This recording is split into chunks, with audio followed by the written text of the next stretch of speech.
آج ہم شروع کرتے ہیں اصول و تحقیق و تدوین۔ کورس کوڈ ہے اس کا 1922 اور اس کا یونٹ نمبر 1 ہے، جس کا پوائنٹ نمبر 1 ہم پڑھتے ہیں تحقیق کا مفہوم، اقسام اور بنیادی لوازم۔ سب سے پہلی اس کی ہیڈنگ ہے تحقیق کی ضرورت و اہمیت، جس کے بارے میں ابھی ہم پڑھیں گے۔ اقوام کی ہمگیر ترقی، کامیابی، خوشحالی اور خیرکن اختراعات و ایجادات کا دار و مدار علوم و فنون کی ترقی پر ہے، جبکہ علوم و فنون کا ارتقاء تحقیق کے کارہین منت ہے۔ اہل علم تحقیق کو علمی، سائنسی، معاشی، معاشرتی اور سماجی تمدنی ترقی کی اساس قرار دیتے ہیں۔ تحقیق حق اور باطل میں امتیاز کرنے اور سچائی کو جھوٹ سے الگ کرنے کا نام ہے۔ علوم و فنون کی مخفی جگتوں کو منظر عام پر لانا اور پہلے سے معلوم جگتوں کے مختلف زاویے آشکار کرنا تحقیق ہی کا مرہون احسان ہے۔ تحقیق میں موضوع زیر بحث کے تمام متعلقہ پہلوؤں کو یوں نہایت وضاحت کے ساتھ بیان کر دیا جاتا ہے کہ اس کے حوالے سے کوئی تشنگی باقی نہیں رہتی۔ اس لیے تحقیق کو بیان حق کا نام دیا جاتا ہے۔ علوم اسلامیہ کی تحقیق میں قرآن و سنت کو بنیادی ماخذ کی حیثیت حاصل ہے۔ نیز علوم اسلامیہ کے اصول تحقیق کے مطابق عقل معیار حق نہیں ہے، بلکہ معیار حق اللہ تعالیٰ اور رسول اللہ صلی اللہ علیہ وآلہ وسلم کی ذات ہے۔ عقل اگرچہ معیار ہے لیکن ایک محدود حد تک، اس لیے علوم اسلامیہ کی تحقیق میں عقل کا عمل دخل نہایت محدود ہے۔ اصول تحقیق کے ماہرین کے مطابق تحقیق میں ایسی جانچ پڑتال کا نام ہے جو کسی نئی چیز کی دریافت یا کسی متاع گم گشتہ کی نئی انداز میں بازیافت پر منتج ہو۔ پہلے سے موجودہ علوم کو عصری تقاضوں کے مطابق تسہیل و ترتیب و جدید حواشی، حوالہ جات اور تخریج جیسے اوصاف سے مزین کر کے پیش کرنا بھی تحقیق ہے۔ محققین کا دائرہ کار اپنے اپنے علمی شعبہ جات کے تناظر میں جدا جدا ہوتا ہے اور ان کے اصول تحقیق بھی ایک دوسرے سے مختلف ہوتے ہیں۔ چنانچہ کسی طرح سماجی اور سائنسی علوم کی تحقیق کے اصول ایک دوسرے سے مختلف ہیں، اس طرح علوم اسلامیہ کے اصول تحقیق بھی دیگر علوم کی تحقیق کے اصول سے مختلف ہیں۔ پھر اس کی دوسری ہیڈنگ ہے تحقیق کی تعریف۔ تحقیق عربی زبان کا لفظ ہے، یہ باب تفعیل کا مصدر ہے۔ باب تفعیل ایک خاصیت یہ ہے کہ اس میں مبالغہ پایا جاتا ہے۔ تاہم اردو میں استعمال ہونے والا کلمہ تحقیق فارسی سے اردو میں تحقیق کا جو مفہوم ہے اسے ادا کرنے کے لیے عربی میں بحث کا لفظ استعمال ہوتا ہے، جیسے قرآن مجید میں مذکور ہے۔ پھر اللہ نے ایک کوا بھیجا جو زمین کو کریدتا تھا تاکہ اسے دکھلائے کہ اپنی بھائی کی لاش کو کس طرح چھپانا ہے۔ تحقیق کا لفظی معنی ہے کسی چیز کی اصلیت معلوم کرنا، کریدنا، تلاش کرنا، بار بار تلاش کرنا، دریافت کرنا، کھوج لگانا، تفتیش کرنا اور اس کی حقیقت کو ثابت کرنے کے لیے خوب کوشش کرنا۔ علوم اسلامیہ کی اصطلاح میں کسی موضوع پر ایسی تفتیش، کُرید، دریافت اور تلاش کا نام تحقیق ہے جس کی حتمی تحریری شکل اس میدان سے پہلے سے موجود ذخیرہ علم میں اضافے پر منتج ہو، اور یہ تحریری کاوش اس قدر جامعیت کی حامل ہو کہ موضوع تحقیق کے زیر بحث پہلوؤں پر مزید کسی طرح کی تشنگی اور ابہام باقی نہ رہے۔ اگر کوئی تحریری کاوش کسی موضوع پر پہلے سے موجود ذخیرہ علم میں اضافے کا باعث نہ بن سکے تو وہ تصنیف یا تالیف تو کہلا سکتی ہے، مگر اصطلاحی طور پر اسے تحقیق کے نام سے موسوم نہیں کیا جا سکتا۔ تحقیق کا کلمہ حق ہی سے نکلا ہے۔ اگر کسی کتاب سے حقیقت کی وہ عکاسی نہ ہو رہی ہو تو وہ تصنیف و تالیف تو ہو سکتی ہے لیکن وہ تحقیق قرار نہیں پا سکتی۔ پھر اس کی اگلی ہیڈنگ ہے تحقیق کا مفہوم۔ ہر نئی تحقیق کچھ ایسے سوالات اٹھانے اور ان کے مبنی بر حقائق اور نتیجہ خیز جوابات تلاش کرنے سے عبارت ہوتی ہے جو اس سے پہلے محققین کی طرف سے زیر بحث نہ آئے ہوں، یا اگر آئیں بھی ہوں مگر ان کے تسلی بخش جوابات تلاش نہ کیے جا سکے ہوں۔ ان جوابات کے استخراج کے لیے ایک مخصوص و متعین طریقہ کار کی پیروی کی جاتی ہے، نیز اس کی بنا ٹھوس شہادتوں پر استوار ہوتی ہے۔ یہ حقائق کی جزیات کو جمع کرتی ہے، انہیں مستحکم و تحقیقی اصولوں کی روشنی میں ترتیب دیتی ہے اور ان کا تنقیدی و تجزیاتی و تحلیلی مطالعہ کرنے کے بعد ان سے نتیجہ اخذ کرتی ہے۔ روزمرہ زندگی میں پیش آنے والے زندہ مسائل تحقیق کے لیے حقیقی بنیادیں فراہم کرتے ہیں، اس لیے یہ کہنا بے جا نہ ہوگا کہ تحقیق پیش آمدہ مسائل کے مطالعے اور ان کے مبنی برحقائق حل تلاش کرنے کا نام ہے۔ چنانچہ زندہ تحقیق وہی ہوتی ہے جو زندہ اور مستقبل کے لحاظ سے مفید موضوعات کے گرد گھومتی ہے۔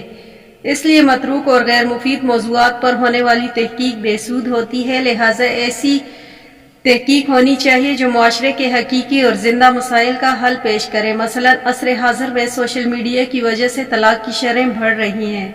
اس تناظرے سے اگر تحقیق کی جائے اور اس رجحان میں کمی کے لیے کچھ مؤثر تجاویز سامنے آ سکیں تو اس کے معاشرے کو فائدہ پہنچے گا۔ مستور اور غیر منکشف حقائق کو منظم اور مربوط انداز میں پیش کرنے اور اس حوالے سے اٹھنے والے سوالات کو حل کرنے کا نام تحقیق ہے۔ اس لیے تحقیق علم کی نئی جوہتوں کا منبع اور اس میں وسعت پذیری کی حقیقی بنیاد کہلاتی ہے۔ تبادلات اور مفید تحقیق ہمیشہ کچھ مقاصد کے حصول سے مربوط ہوتی ہے۔ تحقیق کا سب سے اہم مقصد حقیقت کو بے نقاب کرنا اور حقائق کو جھوٹ کی علائش و آمیزش سے جدا کر کے اور نکھار کے پیش کرنا ہے۔ تحقیق کسی بھی موضوع پر معلومات اخذ کرنے کی ایسی باضابطہ جستجو ہے جو کسی مفید نتیجے کا باعث ہو اور متعلقہ موضوع پر پہلے سے موجود علمی حقائق میں اضافے کا باعث ہو۔ اگرچہ علوم کے مختلف شاخوں میں تحقیق کی تعریف اور اس کا مفہوم مختلف انداز میں بیان کیا جاتا ہے اور مختلف علوم میں تحقیق کے لیے جدا جدا اصول اور جدا جدا پیمانے استعمال ہوتے ہیں، لیکن تمام علوم کے ماہرین کی آراء میں ایک نقطہ مشترک ہے اور وہ یہ ہے کہ تحقیق حقیقت کی تلاش اور حقائق کی بازیافت سے جڑی کوششوں کا نام ہے۔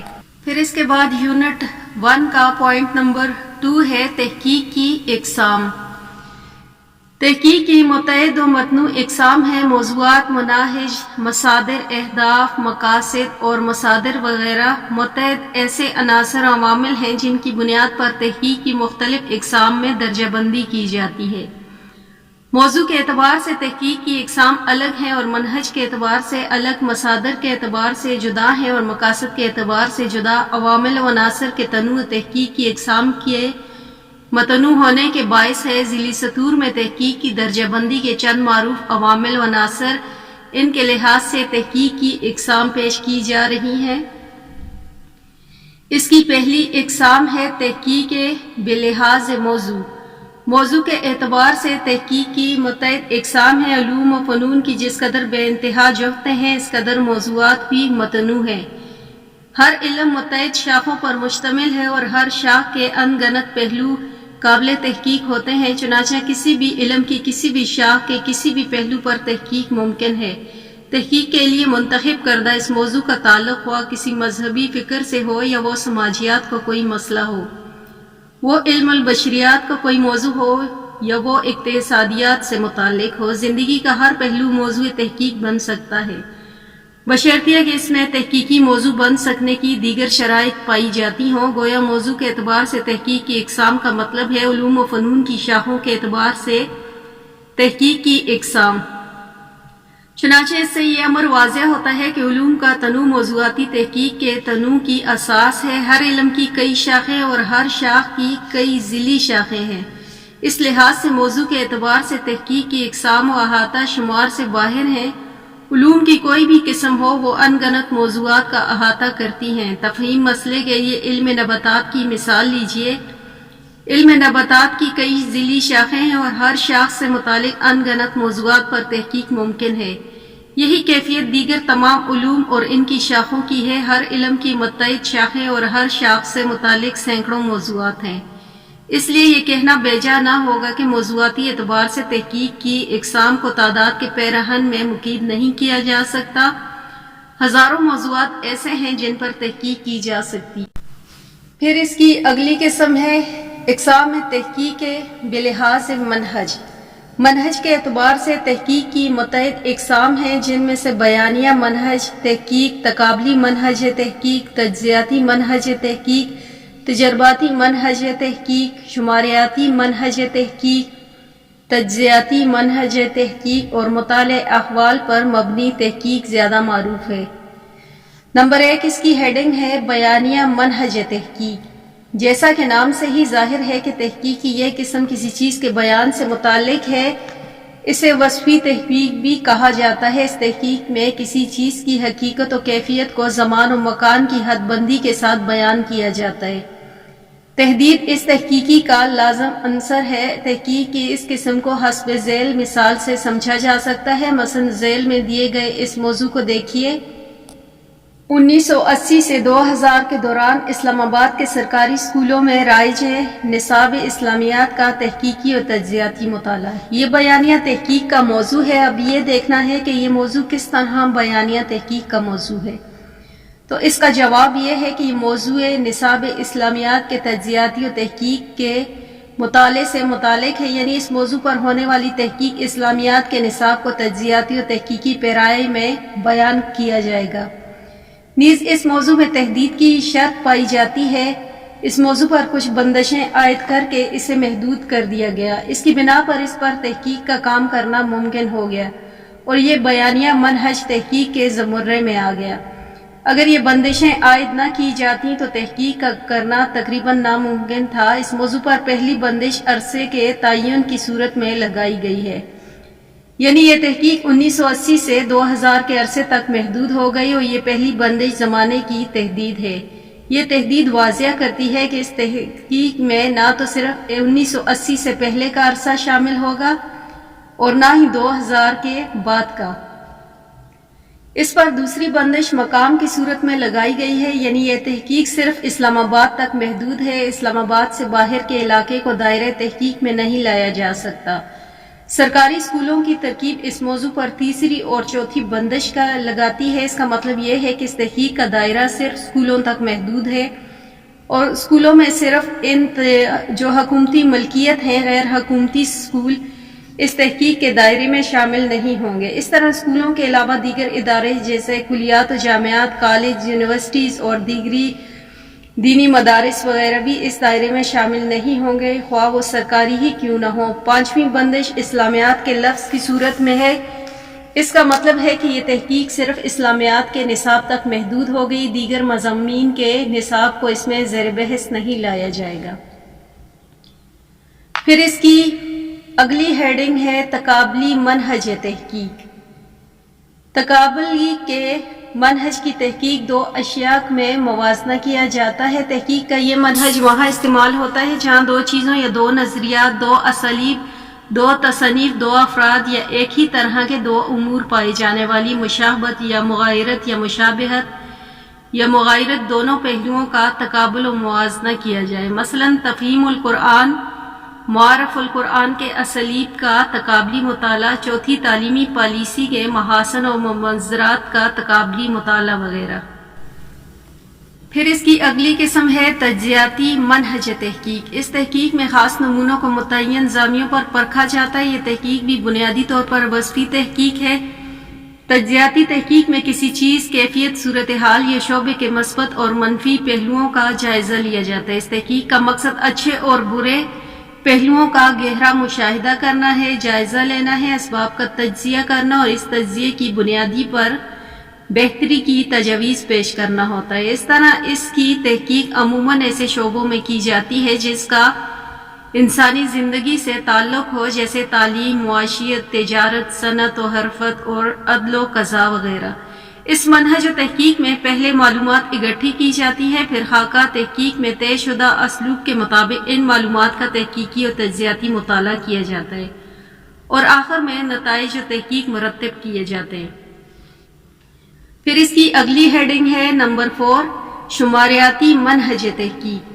جیسا کہ نام سے ہی ظاہر ہے کہ اس منہج تحقیق کا تعلق اعداد و شمار سے ہے۔ اس تحقیق میں محقق اعداد و شمار کے ساتھ کھیلتا ہے۔ سب سے پہلے موضوع تحقیق پر معلومات اکٹھی کی جاتی ہیں، اس کے بعد انہیں شماریات کے اصولوں کے مطابق ترتیب دیا جاتا ہے اور پھر ان کا تجزیہ، نتائج اخذ کیے جاتے ہیں۔ سروے وغیرہ جیسے تحقیقی ٹولز اس تحقیق کے ضمن میں آتے ہیں۔ اس تحقیق میں موضوع جس قدر محدود ہوگا، تحقیق اس قدر نتیجہ خیز ہوگی اور اس کی بروقت تکمیل کے امکانات اتنے ہی زیادہ ہوں گے۔ موضوع کی وسعت شماریاتی تحقیق کو مشکل تر بنا دیتی ہے۔ اس میں پہلا مشکل مرحلہ مواد کو جمع آوری ہے۔ اگر درست سائنس طریقہ کار اختیار نہ کیا جائے تو تحقیق کی کامیابی، تکمیل یا اس سے درست نتائج اخذ کرنے کے امکانات مسدود ہو جاتے ہیں۔ اس لیے اس تحقیق میں تحقیقی پیمانوں کا درست استعمال ضروری ہے۔ معلومات کی جمع آوری کے بعد انہیں صحیح طور پر ترتیب دینے اور تجزیہ کر کے نتائج اخذ کرنے سمیت تمام مراحل نہایت توجہ اور مسلسل محنت شاقہ کے متقاضی ہوتے ہیں۔ عموماً اس تحقیق میں ایک سے زیادہ محققین مل کر کام کرتے ہیں۔ اس تحقیق میں موضوع کی وسعت کا اندازہ اس امر سے لگایا جا سکتا ہے کہ بسا اوقات مہینوں میں جمع کی گئی معلومات کو جب بیان کیا جاتا ہے تو ایک فقرے یا ایک جملے میں سما جاتی ہے۔ مثلاً اگر کسی موضوع تحقیق میں ضمنی طور پر ایک سوال یہ ہو کہ پنجاب میں اسکول نہ جانے والے بچوں کی تعداد کیا ہے تو یہ معلومات جمع کرنے میں 1 مہینے لگ سکتے ہیں، مگر جب اس تعداد کو بیان کیا جائے گا تو ایک فقرے یا ایک جملے میں سما جائے گی۔ پھر اس کی 5ویں ہیڈنگ ہے تاریخی منہج تحقیق۔ تحقیق کی یہ قسم زمانے سے متعلق ہوتی ہے۔ اس تحقیق میں منتخب کردہ موضوع کو کسی خاص زمانے یا عرصے تک محدود کیا جاتا ہے۔ اس تحقیق کے مطالعہ میں کسی چیز، حالت، ادارے، شعبے یا چیز کے کسی بھی پہلو کا تاریخی اعتبار سے جائزہ لیا جاتا ہے۔ یہ تحقیق بھی ایک لحاظ سے بیانہ اور وصفی ہی ہوتی ہے۔ اس منہج تحقیق میں کسی بھی علم کے کسی بھی پہلو کا تاریخی نقطہ نظر سے مطالعہ کیا جا سکتا ہے۔ مثلاً پاکستان میں علوم اسلامیہ کے تحقیقی اداروں کا تاریخی مطالعہ 1947 سے 2000 میں منہج تحقیق کا دائرہ کار بہت وسیع ہے۔ محقق کسی بھی پہلو کے تاریخی اور ارتقائی سفر تحقیقی مطالعہ کر سکتا ہے۔ پھر اس کی اگلی ہیڈنگ ہے 6 پہ مطالعہ احوال پر مبنی منہج و تحقیق۔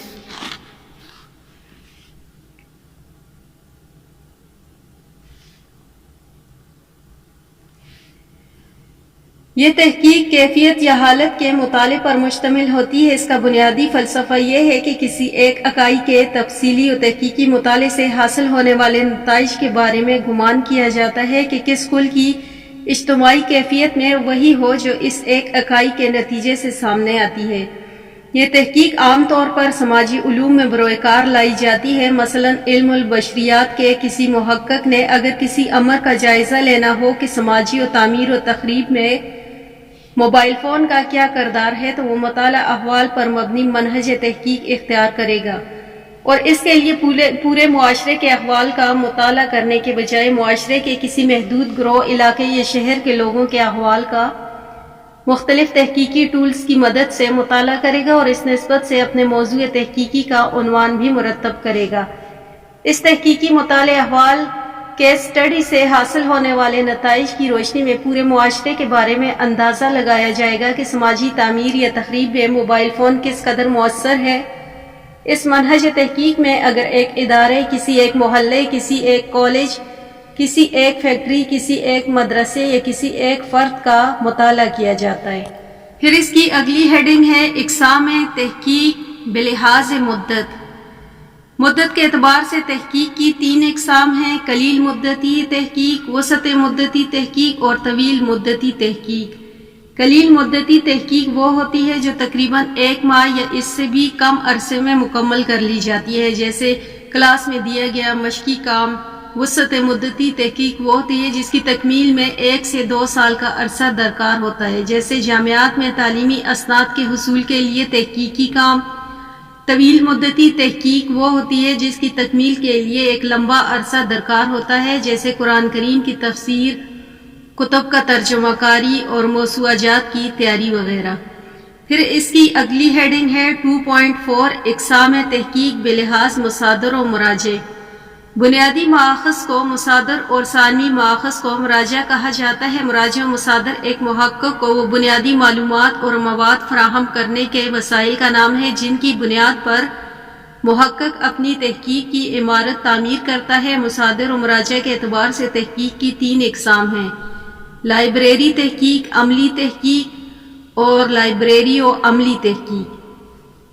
سب سے پہلے ہم لائبریری تحقیق کے بارے میں پڑھتے ہیں۔ لائبریری تحقیق سے مراد ایسی تحقیق ہے جس میں محقق مطبوعہ مواد سے معلومات اخذ کر کے تحقیقی مقالہ ترتیب دیتا ہے۔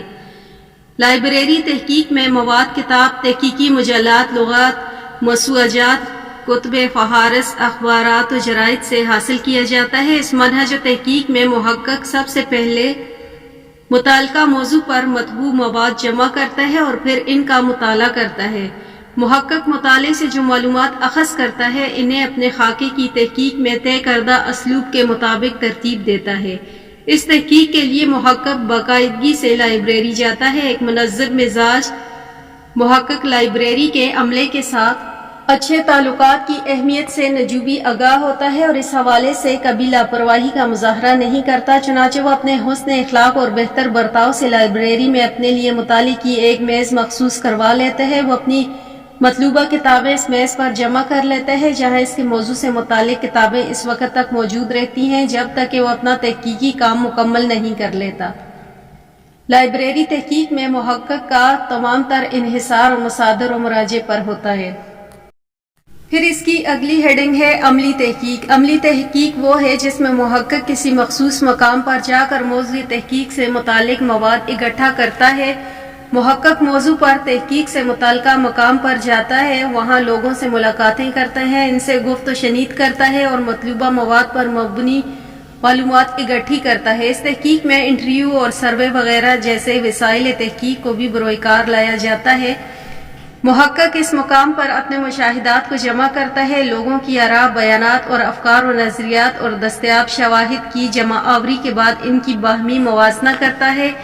اس حوالے سے اپنے تحقیقی و تجزیاتی صلاحیتوں کو بروئے کار لاتا ہے، مختلف آراء اور بیانات کے درمیان تعارض کو سمجھنے، اسے دور کرنے اور فکر و فہم اور رائے کے اختلافات و اختلاط کو تطبیق دینے کے لیے اپنی صلاحیتوں کو بھرپور طریقے سے استعمال کرتا ہے۔ کوئی بھی ادارہ، کوئی بھی مقام، کوئی بھی شہر اور کوئی بھی جگہ اس تحقیق کا مقام و محل ہو سکتی ہے۔ محقق کو اسکولوں، کالجوں، یونیورسٹیوں، ہسپتالوں، فیکٹریوں، حتیٰ کہ کسی بھی ایسی جگہ جانا ہوتا ہے جو اس کے موضوع تحقیق سے متعلق ہو۔ پھر نمبر 3 ہیڈنگ ہے اس کی لائبریری اور عملی تحقیق۔ یہ تحقیق کی ایسی قسم ہے جس میں محقق کو لائبریری پر انحصار کرنے کے ساتھ ساتھ میدان تحقیق میں جا کر عملی طور پر مشاہدے و مکالمے کے ذریعے مواد جمع کرنا ہوتا ہے۔ محقق موضوع تحقیق سے متعلقہ مواد اکٹھا کرنے کے لیے پہلے لائبریری جاتا ہے اور لائبریری میں اس کی طرف سے کی جانے والی تحقیقی میدانی تحقیق کی تمہید کے طور پر کی جاتی ہے۔ محقق لائبریری سے دستیاب معلومات کا جائزہ لینے، مشاہدہ کرنے کے لیے خود متعلقہ تحقیقی میدان میں جاتا ہے۔ پھر اس کا 2.5 ہیڈنگ ہے مقاصد کے اعتبار سے تحقیق کی اقسام۔ مقاصد کے اعتبار سے تحقیق کی 2 اقسام ہیں، نظریاتی تحقیق، اطلاقی تحریک۔ نمبر 1 اس کی ہیڈنگ ہے نظریاتی تحقیق۔ نظریاتی تحقیق شخصیات اور افکار و نظریات کے مطالعے سے عبارت ہے۔ اس تحقیق کا تعلق عموماً ان علوم سے ہوتا ہے جو انسانی زندگی اور فکر سے براہ متعلقہ علوم شمار ہوتے ہیں، جیسے تاریخ، ادبیات، لسانیات، لغویات، سماجیات، بشریات، نفسیات، سوانح، اقتصادیات اور دینیات وغیرہ۔ اس تحقیق سے علمی حقائق تک رسائی یا نظریہ و فکر سے متعلقہ فوائد کے علاوہ کوئی اور اطلاقی ہدف محقق کے پیش نظر نہیں ہوتا۔ پھر اس کی اگلی ہیڈنگ ہے نمبر 2 پہ اطلاقی تحقیق۔ اطلاقی تحقیق کا تعلق حسی و سائنسی علوم سے ہوتا ہے، جیسے علم الفلکیات، علم الطبیعیات، علم الکیمیا وغیرہ۔ اس تحقیق کے لیے مخصوص ماحول و مقام کی ضرورت ہوتی ہے، جیسے رصدگاہ، تجربہ گاہ اور لیبارٹری وغیرہ۔ اس تحقیق کی بنا پر مشاہدات و تجربات پر استوار ہوتی ہے اور یہ اطلاقی اہداف سے مربوط ہوتی ہے۔ اس کا مقصد اشیاء کی دریافت کرنا اور سائنسی ایجادات کو وجود بخشنا ہوتا ہے۔ اس کا دائرہ کار مادہ اور محسوس کی جانے والی اشیاء ہوتی ہیں۔ پھر یونٹ 1 کا پوائنٹ نمبر 3 ہے تحقیق کے بنیادی لوازم۔ لوازم جمع ہے اور اس کا واحد لازم ہے۔ تحقیق کے بنیادی لوازم سے مراد ایسی ضروری شرائط ہیں جو تحقیق کی بنیادی ہوتی ہیں اور جن کا التزام کیے بغیر تحقیق کا کام پایہ تکمیل تک نہ پہنچ پاتا ہو۔ محقق کے لیے ضروری ہوتا ہے کہ وہ ان شرائط کو پوری کرے۔ تحقیق کے بنیادی لوازم حسب ذیل ہیں۔ 3.1 پہ اس کی ہیڈنگ ہے مصادر تک رسائی۔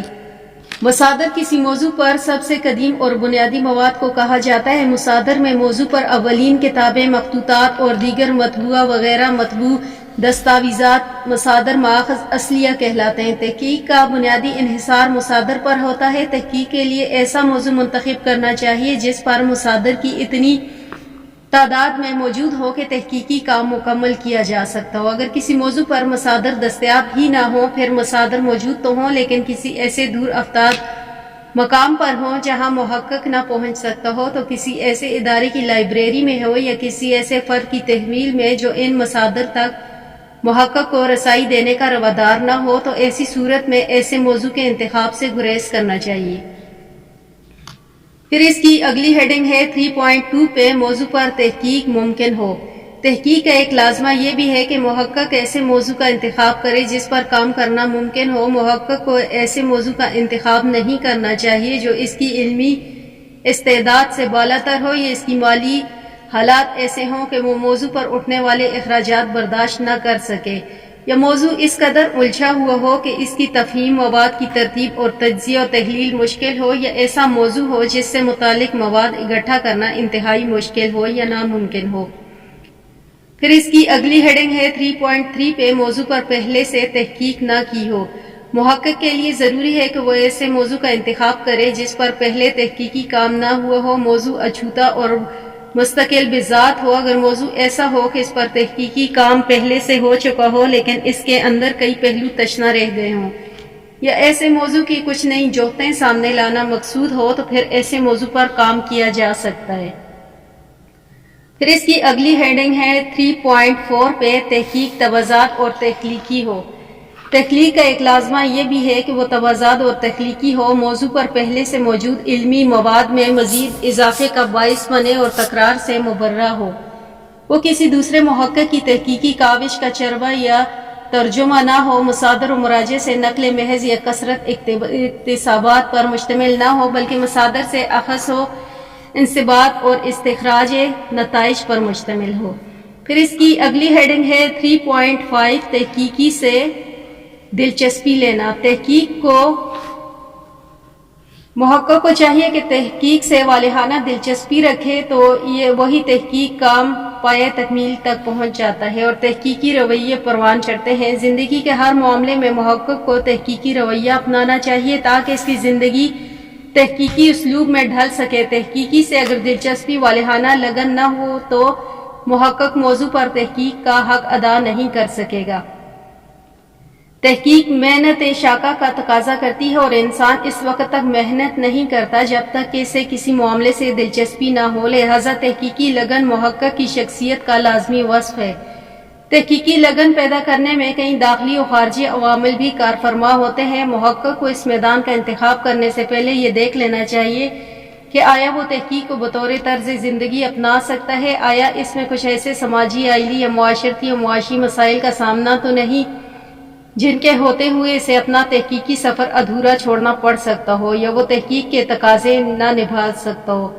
پھر اس کی اگلی ہیڈنگ ہے 3.6 وسعت مطالعہ۔ تحقیق کام کی عمدگی، خوش اسلوبی سے تکمیل کا انحصار اس بات پر بھی ہے کہ محقق کا مطالعہ کس قدر وسیع ہے۔ ایک اچھا محقق کس موضوع پر خاکہ تحقیق پیش کرنے سے قبل ہی اس موضوع کے مصادر اصلیہ کا مطالعہ کر لیتا ہے۔ اس موضوع کے تمام پہلو اس کے سامنے کھلی کتاب کی طرح ہوتے ہیں۔ محقق اس قدر وسیع مطالعہ ہونا چاہیے کہ اس موضوع سے متعلق کوئی قابل ذکر مواد اس کی نظر سے مخفی نہ رہے، بلکہ تمام متعلقہ مصادر و مراجع اس کی نظر سے گزریں۔ پھر اس کی اگلی ہیڈنگ ہے 3.7 علوم و فنون اور مصادر و مراجع سے آگاہی۔ ایک اچھا محقق اپنے موضوع تحقیق سے متعلق تمام ماخذ و مراجع سے نجومی واقف ہوتا ہے۔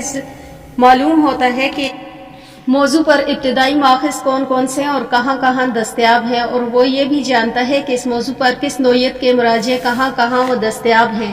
علامہ عظیم محقق کو جس طرح اپنے موضوع کے حوالے سے وافر معلومات کا حامل ہونا چاہیے، اس طرح اسے دوسرے علوم و فنون سے کم از کم اس قدر شناساں ضرور ہونا چاہیے کہ وہ بوقت ضرورت ان علوم سے اخذ استفادہ کر سکے، جیسا کہ اصول فقہ کے کسی موضوع پر تحقیق کرنے والے کو اصول تفسیر اور اصول حدیث سے بھی آگاہ ہونا چاہیے۔